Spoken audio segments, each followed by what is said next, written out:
Сайн мэцхан үзэгчтэй 18 зураг нэвтрүүлэг үзэгч та бүхэндээ цоошин дугаараа хүргэж байна. Манай нэвтрүүлгийн энэ удаагийн дугаард мэргэжлийн боксing хөнгөн жингийн дэлхийн аварга Монгол Улсын гавьяа тамирчин Цэвэн Про ах оролцож байна. За ингээд танд өнөөдрийн мэдрэгэй. За энэ өдрийн мэндийг хүргэе. За баярлалаа. Өнөө өглөө би бас зайсан дээр ингээд таныг гүйж байгааг харлаа л да. Та юу нэг юм болоо бэлтгэлэгтэй ингэж баян гүйдэг юм болоо яг тамирчин хүмүүс ер нь байнгын бэлтгэлтэй байж ах хэвээр. Тэр зам ер нь мэргэжлийн боксing тамирчид. Би ч өдөрт одоо нэг 10 км шингүүдэг. Тэгээ хагас бүтэн цай дээр гэлтгөө босгүй. Одоо ингэснээр өөрийгөө бас байнгын бэлтгэлтэй, ирч хүчтэй байлгадаг. Ягаад тэгэхээр би ч одоо Монголын одоо тулааны төрлийнхээ хамгийн ахмад тамирчин.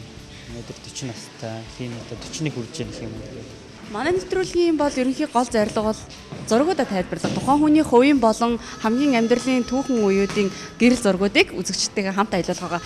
За ингээд хоёулаа зураг тайлбарлах үйл явцдаа орё л доо. Энэ миний харж байгаагаар таны одоо хамгийн залуугийн зураг байх шиг байна. Энд дэ хэдэн онд вэ? Та энэ үед юу хийжсэн? Хаана исэн? За энэ зураг бол одоо 1988 онд би ч одоо холбооны сургалтын төвд оюутан байсан. Тэгээ нэг оюут найзтайгаа хамт, ангийнхантайгаа хамт авахгүйсэн. Одооны миний дөрөөс бол танигдахааргүй байгаа ч тийм. Маш залуу. Одоо би яг энэ дундталт нь байгаа энэ би. Тийм. Тэгээд энэ оюутан байх үед маш хөгжилтэй үйлдэ. Энэ та боксинг спортыг сонирхдаг байсан уу? Хичээлж би одоо сонирхдаг байсан. Гэхдээ хичээлж байгаагүй. За тэгвэл дараагийн зурган дээр та боксоор хичээлж эхэлсэн байсан уу энэ зураг? За энэ зургийг бол одоо боксер хичээлж эхэлсэн байсан. Энэ чинь 95 оны зураг. Би 93 оноос эхэлж улсын аваргаас орсон.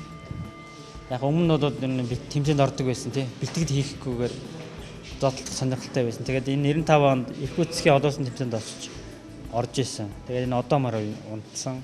Иркут авахсан зураг. Кобо малгайтай Иркут авахсан зураг байна. Энэ одоогоор ч 95 гэдэг чинь энэ 16 жилийн өмнө шүү дээ. Их залуухан байсан байна. 24 настай байж. Би бас асуумаар санагдсан л да. Та мэргэжлийн боксинг спортод бусад одоо тамирчдад нэлээд хожиг хүл тавьсан 20 гарсан хойно гэж би сонсч байсан. Бас тэгээд хожиг хүл тавихад одоо үнэхээр унган авьяас байдгийн болов. Эсвэл уул нь бол багасаа бэлтгэж явах хэрэгтэй шүү дээ. Би ч одоо нэг авьяас гэдэг юм яах вэ? Ер нь байнгын хөдөлмөр бэлтгэл 20 гарцсан хүний бие организм чинь маш их гатуу чанга хөгжсөн байдаг. Тэгээд тэрийг энэ бокстой хэрэглэх гэж маш их махарсан. Одоо энэ 12-т хүүхдүүд маш уян хатан юм хурдан сурдаг. 20 гарч байгаа чинь өөрөө хичээхгүй бол ер нь маш их удаан сурж үйд юмыг.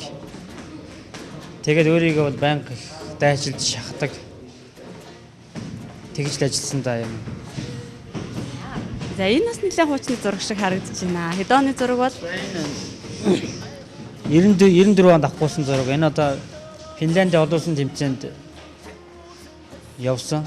Одоо манайхаас энэ олон улсын хэмжээний мастерын гам болд инх тайван гэдэг одоо миний найзууд биднээс чинь дөрүлээ явсан. Мөнгө сайхан гэж тамирчин байсан. Тэгээд энэ Финляндийн олон улсын тэмцээнд оролцоод ирчээд Москвад хэд хоног амарч байгаа хугацаанд одоо энэ зургийг авахгүйсэн байна. Энэ Арбатын гутам гэдэг. Тэгээ энэ одоо их надад дурсгалтай зураг. Тэр үе чи одоо аппараттай хүн ч ховор байлаа. Тэгээ биднээс чинь гудамжинд зургаад харуулчаа. Тэгээ энэ хадгалж үлдсэн зураг байгаа. гэдэг бол усан зүгдэг те тухайн үе яг ингээд гэрэл зургийг ингээд харахад яг л энэ үед очисон юм шиг нэрээ энэ үед чинь одоо ингээд Арбатын гудамжинд ингээд явж исэн байх шүү гэж танд бодогдож сууж байгаа ба. Тийм одоо эднийг харах чинь энэ тэнд байсан ингээд зурагч нь түүх өгүүлдэг те. Тэр үед ямар байсан бэ? Одоо яаж тэмцээнд орж исэн хаана тийм хөгжилтэй байжээ гэдгийг одоо эргэж дурсдаг л да энийг харахаараа. Сонирхогчийн боксоор удаан хичээллээгүй шууд мэргэжлийн боксд орсон гэдэг. Яагаад мэргэжлийн боксыг сонирхох болов? Яагаад орчих вэ? 3 жил сонирхогчийн бокс тоглоод 93-аас 96 он хүртэл. Тэгээд 96 оноос мэргэжлийн бокс орсон.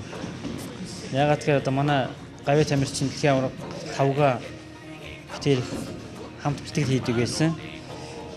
Тэгээ одоо тэр үед чинь Монголын сайн тамирчид мэргэжлэрийг гарч ирсэн.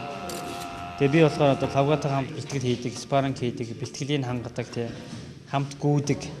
Би ч өөрөө тийм сайн тамирчин биш байсан шүү дээ. Эднэр маань 10 хэдэн жил хичээлсэн. Би болохоор нэг 2 3 жил хичээлж байгаа. Тэгээд өөрийгөө хөгжүүлэхийн тулд одоо мэрэгжлийн бокс гарсантай. Одоо энэ зурган дээр бол одоо энэ талаас энэ инхтер багш байна. Тэгээд тавга энэ солонгос багш Ли. Тэгээд би байна. Тэгээд энд Панзавар нэмэх баяр. Тэгээд манай Баяраа багш байна. Энэ зоригоогод Панзавар ингээд Баян буурлын амралтанд бэлтгэл гарсан байсан.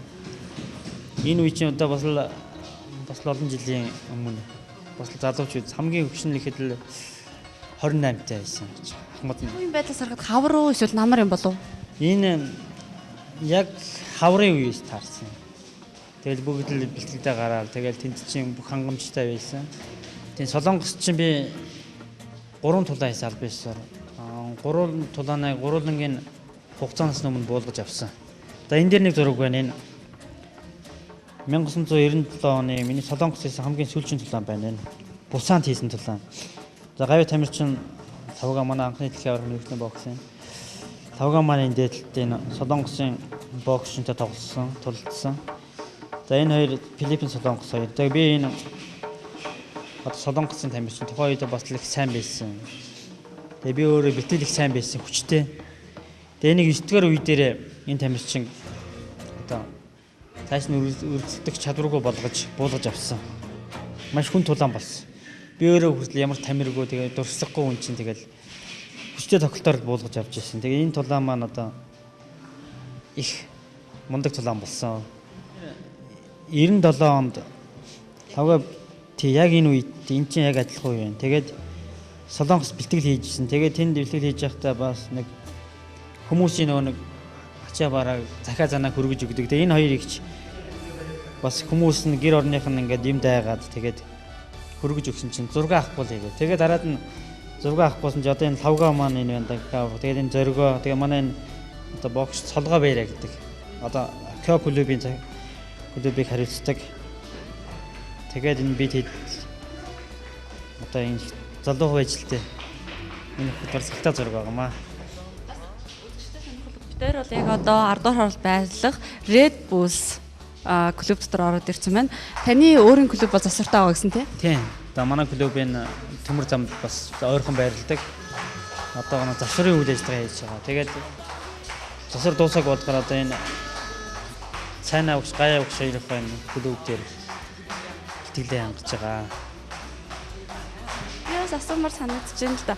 Энэ бол үнэхээр сайхан зураг байна. Энэ зургийг дөрөвнөөс хойш асуучих юмсан гэж яаж. Энэ таны мэрэгжлийн дэлхийн одоо мэрэгжлийн боксын хоёр холбоогд нь юугаараа ялгаатай юм болоос? Хоёр холбоо гэдэг маань одоо олон холбоо байдаг. Эдгээр маань адил төстэй үйл ажиллагаа явуулдаг. Тэгээд үйл ажиллагаанууд адилхан холбоодуудын. Тэгээд гол нь бас тийм мэрэгжлийн сайн тамирчдыг тулаан хийлэгдэг. Одоо ийм үйл ажиллагаатай холбоонууд. Одоо энэ World Boxing Union, World Boxing Federation гэдэг холбоо маань одоо 90-ад оны ихээр байгуулагдсан холбоо. Тэгээд энэ бол энэ 2006 онд авсан бүс. Тэгээд энэ World Boxing Federation гэж 90-ад оны ихээр байгуулсан. Энэ бол World Boxing Federation-ийн одоо international авраг гэдэг. Энэ бүсийг 2006 онд авч ирсэн гэдэг чинь өнөөдөр чинь одоо 11 он бас л өнгөрцөн байх шүү. Өнгөрцөн байна юм. Тийм дурсгалтай зураг.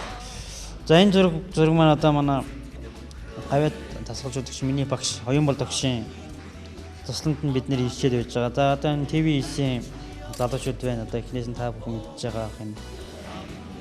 Одоо тэр үед нөө нэвтрүүлэг хийсэн Оюн бол тогшийн тухай тийм битэрийн тухай тий. Тэгээд тэр зурган дээр нэвтрүүлгийнхаа дараа бид нар чинь нэг жоо саярэг цагаан авгаа. Тэгээд лагер зэрсэн улсууд чинь бас амарч байгаа. Тэгээд бүгдээрээ нэг бүсэд зүтсэн. Яг энэ баримттай зураг байгаа. Энэ 2008 оны зураг. Гэвч одоо бас л их саяхны зураг бол таарч байгаа. Энэ одоо та яг рингэн дээр явах шиг байна тийм ээ. Энэ хаана авсан зураг вэ? За энэ одоо Английн Кент хотод авахгүйсэн зураг байгаа. Энэ Афганистаны боксч 16 настай юм залуу байгаа. Тэгээд энэ наттай хамт бэлтгэл хийдэг. Би нөгөөдөг чинь бас нэг дүүгийн хуваар, багшийн хуваар энэ хөгжсөн бэлтгэлийг хийлэгдэг. Тэгээ энэ одоо энэ биеийн 16 настай хүүхдүүд биеийн хөгжил ер нь маш сайн. Тэгээд өөрөө их зөөлөн чихтэй юм сурах их сонирхолтой. Тэгээд хаана бэлтгэл хийж надад салахгүй. Говцоо өмсцэн явж гэн, заадны гадаа явж гэн. Тэгээ намайг харахад юм бол тэгээд ерөөс ингэ дагаа явчихдаг. Тэгээд нэг та энэ хөдөлгөөнөө зааж өгөөч, энийг зааж өгөөч гэх бэлтгэл чөлөө цагаараа байнга хамт бэлтгэл хийдэг. Одоо ч хүртэл юм найзууд энэ цаашны зэрэг. Энэ одоо жишээлбэл 16 настай хүүхэд бие хаан жигдэрсэн гэж таны хувьд боксинг спортод 20 гарсан насндаа орсон. Тэгээд одоо 41 настайдаа мэргэжлийн боксер хичээлээд явж байгаа бол бас их хэцүү л дээ. Хүнд миний сонсноор бол хүнд жингийн бол хүмүүс бол мэрсэр одоо ингээд 40 гарсан хүмүүс хичээлдэг гэсэн. Хөнгөн 41 нас гэдэг бол бас их хэцүү. Тэгээд таны өнөөдөр хүрсэн одоо хүртэл хичээлдэг яг ингээд амжилтанд хүрсэн нууц нь юу вэ? Бас таны усыг их шүтдэг гэж би сонсч байсан. Магадгүй булхан шашны талаар хичээлдэг, одоо цагаан хоолыг их эрхэмлдэг, эрүүл зүй амьдрахыг эрхэмлдэг гэсэн тэр талтай холбоотой байд юм болов? Яг нь таны нууцудаа сонирхож байна л да. Энд чинь зүй амьдрах дэглэм гэдэг нэг юм бас хүнд байх хэрэгтэй.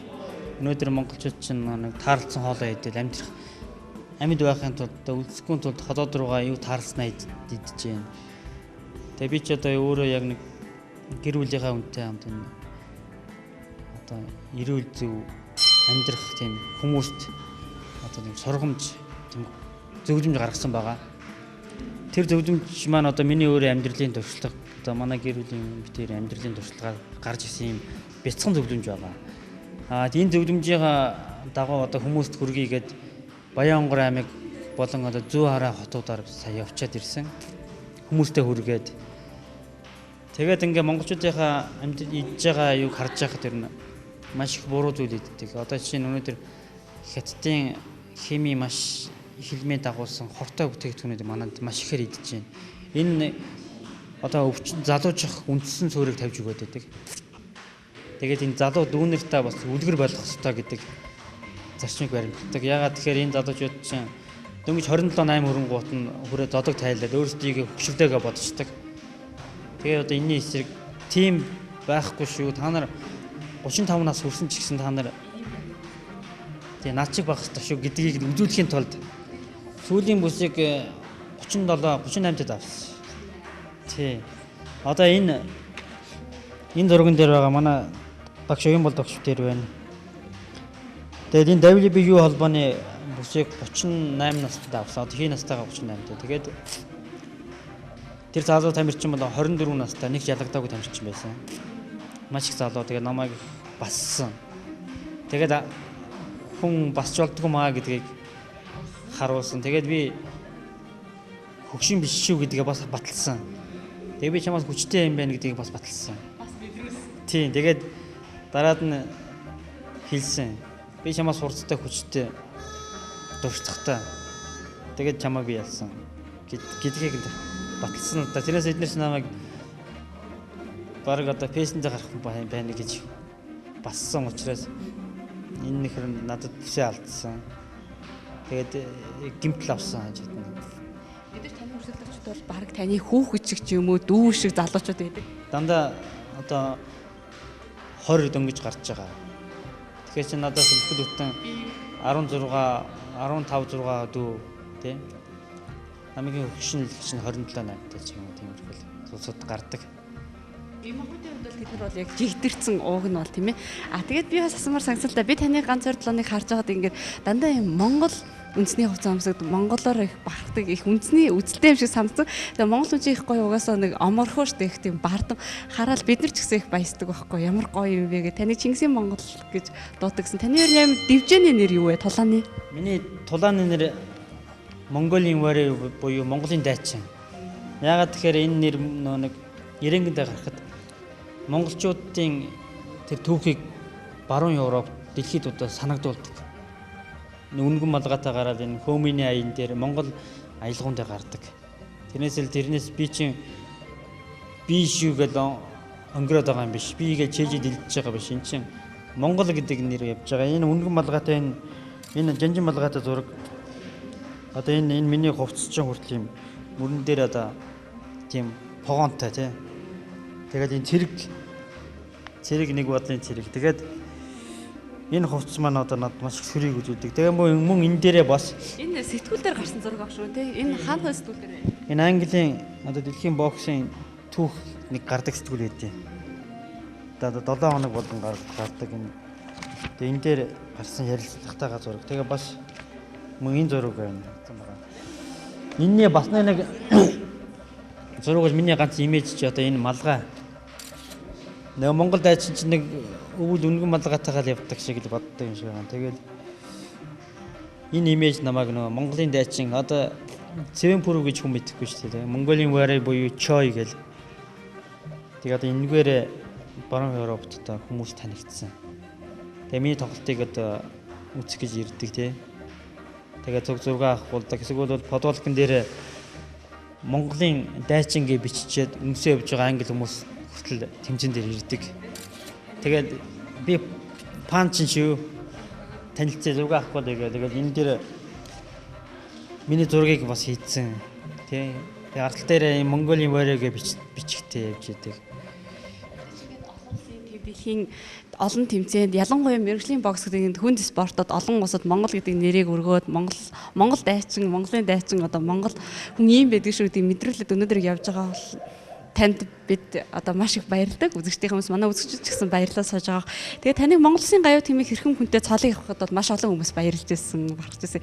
За яг энэ цолыг ерөнхийлөгчсөн гараас авч байхад танд юу бодогдчихсэн? За энэ 2008 оны 6 сард авсан. Ягаад тэгэхээр би нэг тэмцээнийхаа дараа бас дараагийн тулаанаа хүлээгээд бас удацсан. Тэгээд хүмүүс хизээ ирэх үгээл асуугаадсан. Тэгэхээр би одоо мэдээг байгаа гэж очноо. Одоо энэ дараагийн тэмцээн одоо хаач хийж магадгүй. Би жиндээ шилдэг эхний 5-д орчлоо. Энэ бол том амжилт байсан. Тэгээд хүлээгээд цаг алдчихад 2 сарын дараа Монголд ирсэн чинь маргааш нь тэр өдөр ирлээгээд хэлсэн чинь одоо ерөнхийлөгчийн зарилга гарцсан. Байсан би өөрөө мэдээгүй. Тэгээ хэвдийн багварлалын дараа мессеж үзсэн чинь та ерөнхийлөгчийн зарилгаар одоо гавь тамирчин боллоо гэд. Тэгээд маш их баярлалаа. Энэ ерөнхийлөгч нэг хоёроос одоо авч ирсэн. Тэгээд тэнд чинь одоо ганцаархнаа орж авсан л да. Маш их зураг авалт болсон. Телевизийнхэн ирсэн. Тэгээд ордны засгийн газрын ордны тэнд байсан ажилчид тэгээ хүмүүс тэгээ манай гэр бүлийнхэн ингээл маш олон хүмүүс зураг дараалсан. Ягаад тэгэхээр тийм боломж нэг ганцаараа орсон учраас тэр засгийн газрын ордонд ажиллаж байгаа тэр одоо спортыг мэддэг намайг дэмждэг болсод бүгд төрж зураг дараалж ирсэн. Тэгэл тэр л их энэ тэр агшны зураг амьдралд маш их харгалтай. Тамирчин хүний эх орныхоо нэрийг гаргасны нэг том шагнал болсон. Энэ зургийг хараад за асуух боломж олдохгүй суугаад л үнэхээр гоё зураг байна. Гэр бүлийнхэн зургийг ингээд фотол гэгээд өмсөв. Яг энэ зураг байх шиг байна тийм ээ. Энэ хэдэн хонд авахсан та гэр бүлийнхээ үнийг танилцуулахгүй юу? Миний гэр бүлийн хүн бол Санжимтын Мандах Сүрэн гэдэг. Тэгээд тэр 2 хүү охин хоёртай. Одоо өнөөдрийн амжилтанд хүрэхэд гэр бүлийн хүн бол хамгийн зайлшгүй гол үүрэгтэй байх гэж миний хувьд бол бодогдож байна л да. Тийм гэр бүлийн хүн маань чухал байлгүй. Яг миний биений чинь одоо нэг хэсэг тэгээ миний ардлыг бүрэн хариуцдаг. Тамирчдын гэр бүлүүдээс яг л тийм байна. Бүх юм зохицуулдаг, хувцсыг бэлддэг, угааж өгдөг. Бэлтгэл хийлгэхээс бусдын нэр нь хийж чад. Тэгээд энд хүрч тэгэл ингээд нэг багшийн бас нэг аав шиг ээж шиг тэгээд бас нэг багш дээр очив. Тэгэл гэр бүлийн хүн гэдэг маань ардлын албыг сайн хариуцдаг юмсан дээр одоо миний бие өнөөдөр одоо ийм гэр бүлэрээ байдаг уу? Тийм. 90 очин явдаг. Одоо тэгэл ажилтаач бас сууршихаа бас одоохондоо бас сонгоог л ярьж байгаа шүү дээ. Монголдогоо амьдраад монголчуудаа эрүүл болгох тал дээр их юм хиймээр бас тийм гэр бүлийн бүтээч нэг эв найрамдлын хүч гэсэн төрөмс байгуулах та. Таны гэр бүлийн хүн мэдээж санаа зовдөг болоо би бол ингээд одоо шил миний гэр бүлийн хүн ингээд тэмцээнд оролцоод мэрэгжлийн бокс гэдэг бол хүнд хэцүү хамгаалалт хэрэглэхгүй тэгээ бэртэг тийм гэмтэх тохиолдол таны хувьд хэрэг бэртэж гэмтжсэн бэртэх гэмтэл тохиолдол явах те гэр бүлийн хүн маань ингээд иргэний хажууд байж явах та тэгэл бас үйлээр сууж идсэн юм даа. Тэгээд бас хоолын суучил орилол тэгээд хүүгээ тэрсэн. Манай хүүг чинь бас ангид гарсан. Чин тэгэл хоёлаа бахирцсан сууж идэг шээ. Тэгээд ялсны дараа эренгэндээ гарч ийл тэгэл бүгдээрээ нийлээл бөөн баяр болоод тэгэл ялагдлын агшин гэдэг бол ганцхан секундээр тооцогддог. Таны хувьд одоо ингээд таны сэтгэл хамгийн тоодтой хамгийн хэцүү байсан тулаан ер нь аль усад хаана нэгсэн бэ хинтээ? одоо хэцүү тулаанууд байсан л та ер нь Индонезид байсан, Тайландд байсан. Тэгээ Индонезид чинь одоо 200 сая хүний өмнө телевизээр одоо тэдний од тамирчинтай тоглож байгаа шүү дээ. Би чинь одоо 2 сая хүнийг төлөөлж ирсэн. Тэгээ тэр маш халуунд ямар ч мөстэй усгүйгээр л тоглож байгаа. Тэгээ тэр хүмүүс чинь тэрийнхээ дуулыг тэр стадион даяар хөдөлмөрийн стадион даяар дуулж байгаа. Тэгээ би ч өөрөө ганцаараа хамаг шатлаараа бахирч байгаа юм чинь. Ийм байд ингэж дуулдیں۔ Ингээд. Тэгээд энэ дээр 12 үе тоглоод оноогоор ялагдчихсэн. Тэнгэж миний одоо эхний 4 5 дахь тулаан байсан баг. Бас төршлөхгүй. Тэгээ оноогоор ялагдсан. Тэгтээ жоохон маш хүн тулаан болсон учраас заримдаа хэддгээр үе явж байгаач мэдхээ болчихсон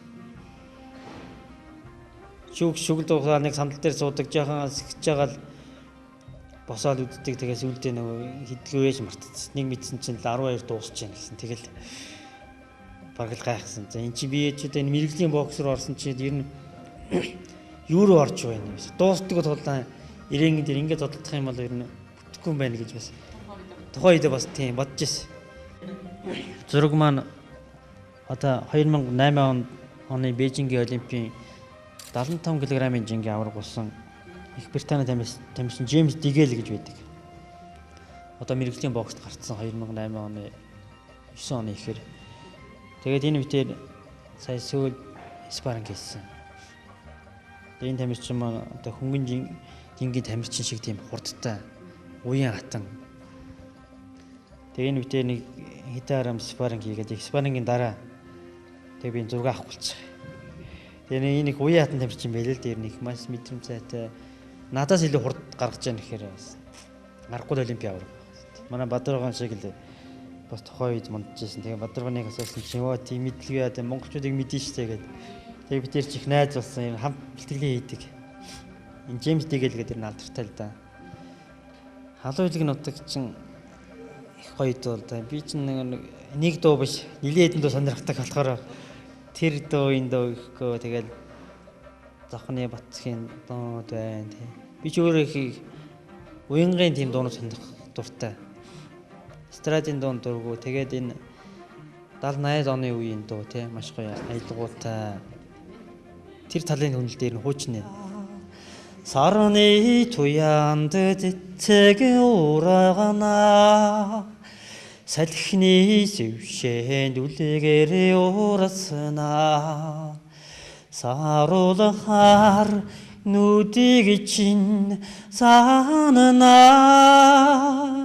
саллалтгүй хамтдаа суугасай дорны цагаан сараа шүнжин дуулаж ханана дотно янага 후대게 나사라 쟁기지 소마라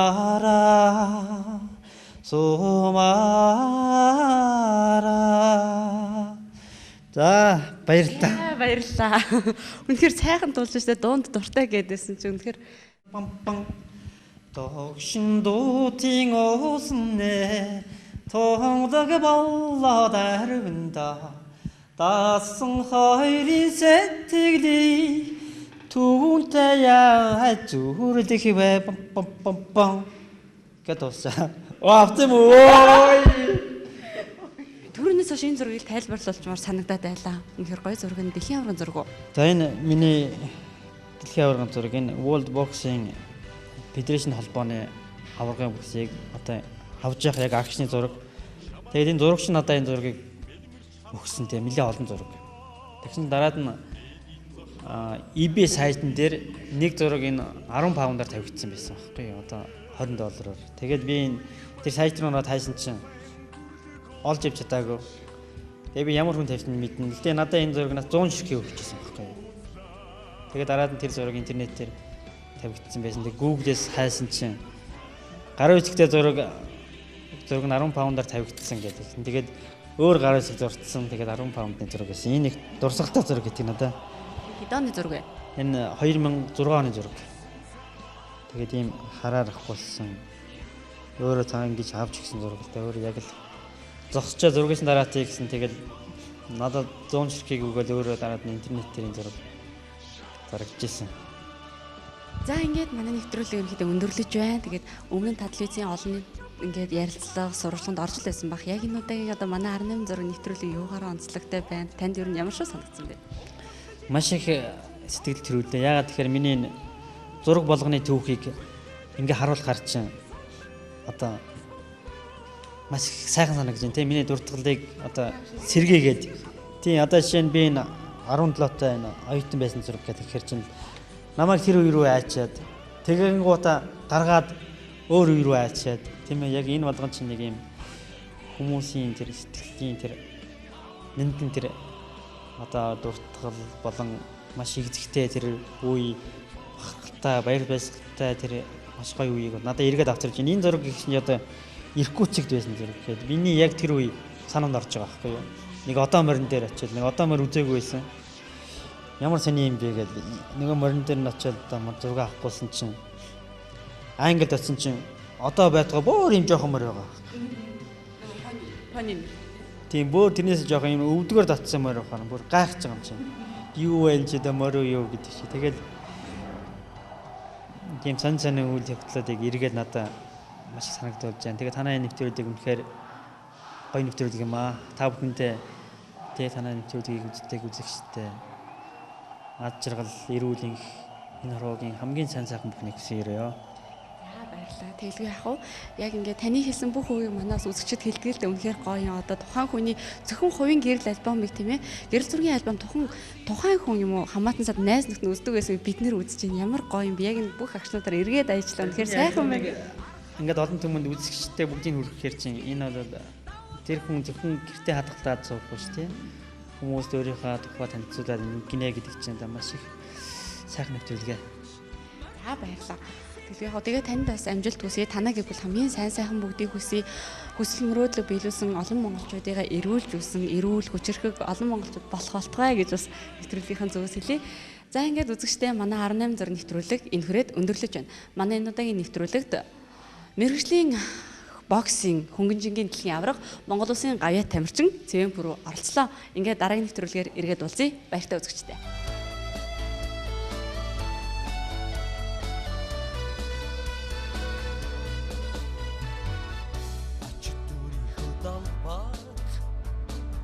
Алтар нэртэйгэн өргөж алдаг сайхан нүдүнгээ баярын улимстай зогсон